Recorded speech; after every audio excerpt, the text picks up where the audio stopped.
Welcome to your digital classroom. I am Saji KV and you are watching my channel, The Eureka. In the previous video, we learned that Bassanio was going for choosing the casket. As he was going for choosing the casket, he analyzed the world in general and he found that people in the world are misled by appearance of things. In order to prove this fact, he put forward some arguments. A dishonest and a bad case can be argued with eloquent voice, hiding the evil of it in the court.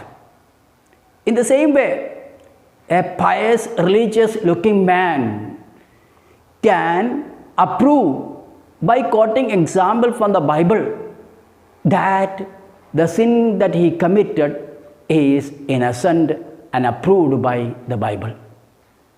Even cowards put up the show of bravery and mislead the people. Now, let us go through the lesson. Look on beauty, and you shall see it's purchased by the weight. Look on beauty. Here, beauty means cosmetics. You see cosmetics. The cosmetics that we purchase from the chemist shop can do miracles in nature. The cosmetics can work like miracle in the world. They can change the appearance of the person. And the people who wear cosmetics seem to be lightest in character.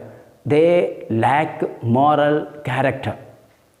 And so, the appearance of the person is misleading. So are those crisped, snaky golden locks which make such wanton gambols with the wind upon supposed fairness, often known to be the dowry of second head, the skull that bred them in the sepulchre. Thus, ornament is but the guileless shore to the most dangerous sea. Now, the beautiful hair, the golden hair that you see on the head of a person could be the hair of the skull that is lying in the tomb. Therefore, the golden hair that you see on the head of a woman need not be her real hair. Thus, her hair can be a wig. Appearance is deceptive. So, appearance is like the treacherous shore that leads to the dangerous sea. The beauteous calf veiling an Indian beauty. In other words, the beautiful scarf that hides the dark skin of an Indian. So, appearance is deceptive. In a word, the seeming truth which cunning times put on to entrap the wisest.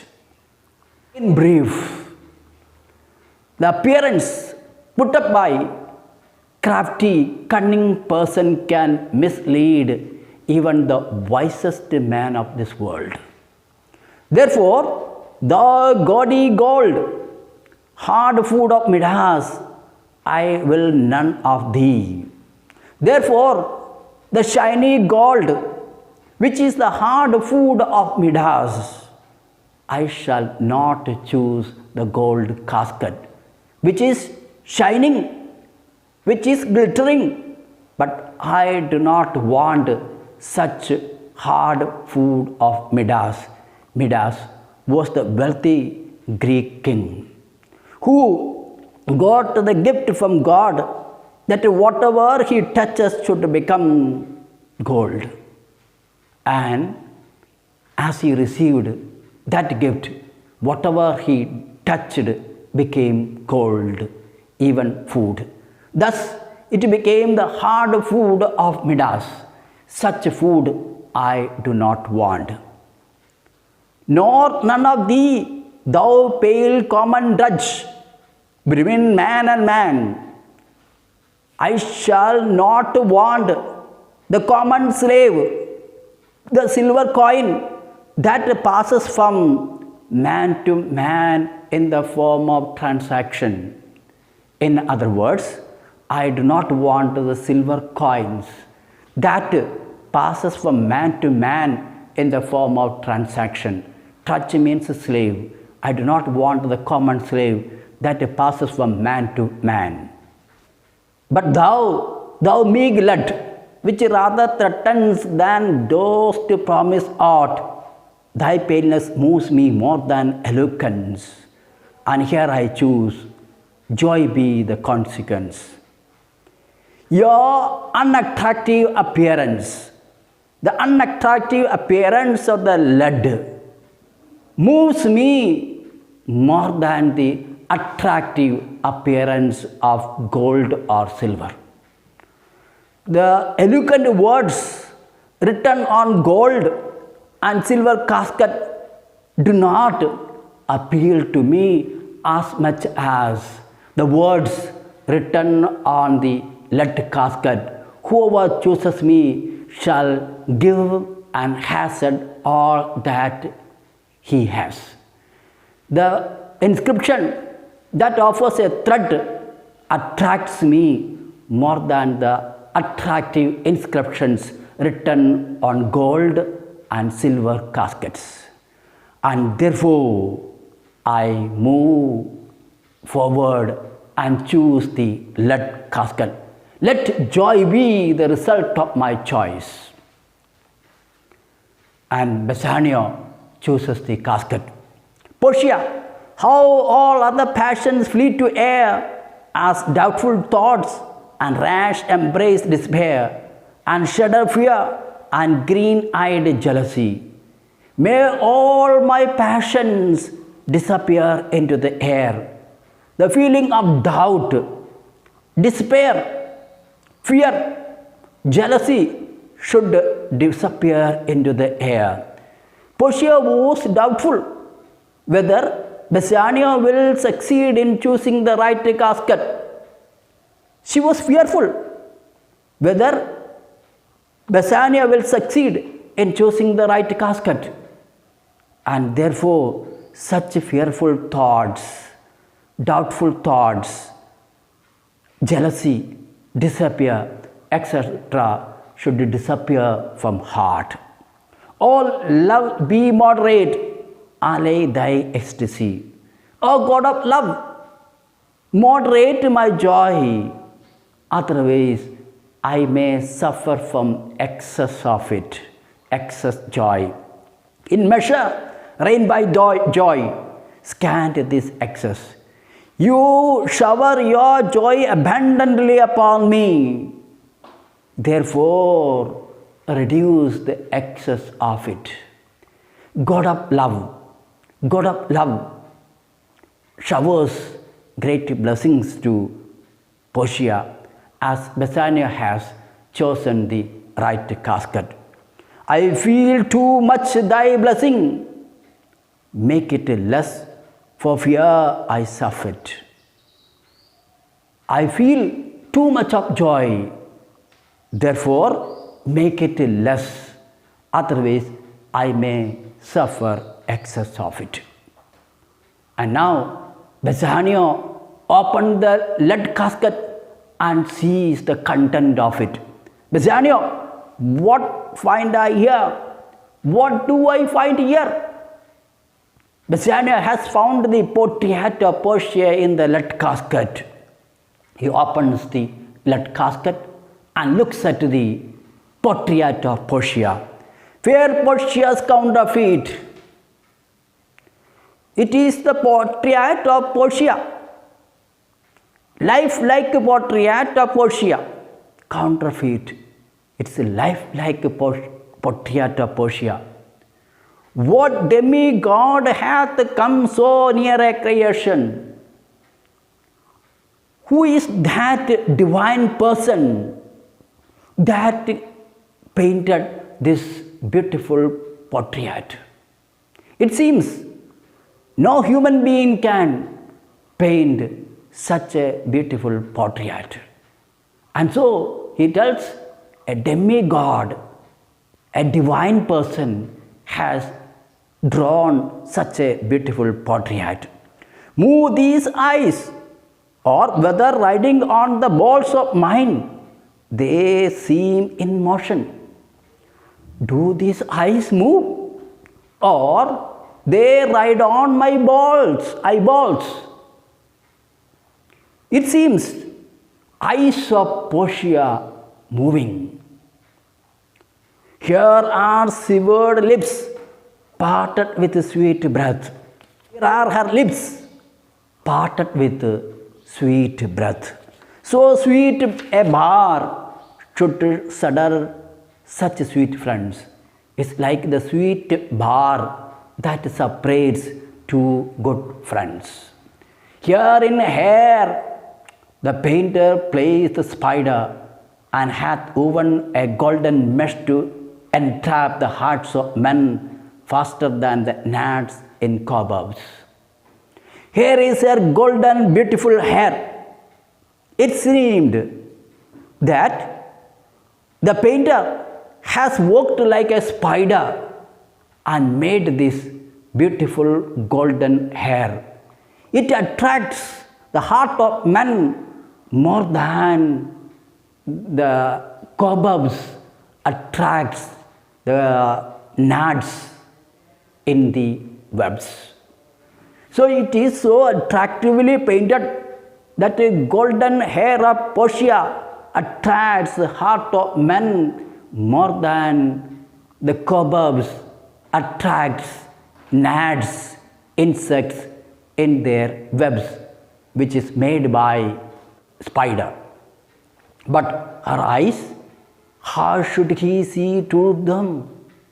Having made one, methinks it should have power to steal both his and leave itself unfurnished. How did he draw her both eyes? It seems to me that when he had drawn the first eye, it had the power to steal the sight of his eyes. How did he succeed in drawing that beautiful eyes? Yet look on, for the substance of my praise doth wrong this shadow in underpraising it. So far this shadow doth limn behind the substance. The beautiful description of mine underestimates the real beauty of the portrait, just like this portrait underestimates the real beauty of Portia. So here, Portia is much more beautiful than the portrait. Bassanio praised the portrait very much, but his words cannot describe the real beauty of the portrait. His words actually underestimated the real beauty of Portia. Just like a real beauty of Portia is much more than the beauty of portrait. Here is the scroll, the continent and summary of my fortune. Here is the scroll, the note, the schedule that I get it from the casket. That means Bassanio has got two things from the lead casket. First is portrait of Portia. Second is the scroll, the note, the written note. Now, that note summarizes the content, the summary of his fortune. And Bassanio goes for reading out the content of the scroll. You that choose not by the view, you have not made your choice by appearance of things. Gold was attractive, silver was attractive, but he does not choose silver or gold. He has not made his choice by appearance. Chance as fair. May you be fortunate. As you have not made your choice by appearance, you may be fortunate. And as choose as true, may you always choose in the same manner. May you make all the choices of your life in the same manner. Since this fortune falls to you, be content and seek no new. Since the fortune has fallen to you, you should not seek anyone or anything else in your life. If you be well pleased with this and hold your fortune for your bliss, turn where your lady is and claim her with a loving kiss.